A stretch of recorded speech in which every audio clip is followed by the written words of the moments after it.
വിശുദ്ധ റമദാൻ പടിവാതിൽക്കലെത്തി നിൽക്കുകയാണ്. വളരെ പ്രധാനപ്പെട്ട അതിഥികൾ വരുമ്പോൾ കൃത്യമായ മുന്നൊരുക്കത്തോടു കൂടിയാകണം അവരെ സ്വീകരിക്കേണ്ടത്. അതുപോലെ തന്നെയാകണം റമദാനിനോടുള്ള നമ്മുടെ സമീപനവും. റമദാനിനെ സ്വീകരിക്കാൻ മാനസികമായ മുന്നൊരുക്കം അനിവാര്യമാണ്. റമദാനിൽ എന്തൊക്കെ സൽക്കർമ്മങ്ങൾ എത്രയൊക്കെ ചെയ്യണമെന്ന ഉറച്ച നിലപാടിലെത്താൻ വിശ്വാസികൾക്ക് കഴിയണം.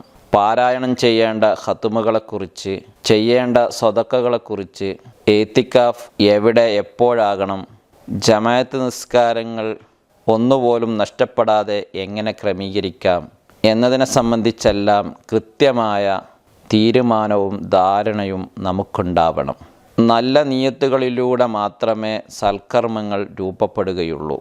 റമദാനിൻ്റെ മഹത്വത്തെ കുറിച്ച് അറിഞ്ഞിരുന്നുവെങ്കിൽ വർഷം മുഴുവനും റമദാനാവാൻ എൻ്റെ ഉമ്മത്ത് ആഗ്രഹിക്കുമായിരുന്നു എന്ന് റമദാൻ ആഗതമായപ്പോൾ നബി സല്ലല്ലാഹു അലൈഹി വസല്ലമ തങ്ങൾ പറഞ്ഞതായി ഞാൻ കേട്ടിട്ടുണ്ട് എന്ന് ഇബ്നു മസ്ഊദ് റളിയല്ലാഹു അൻഹു പറഞ്ഞിട്ടുണ്ട്.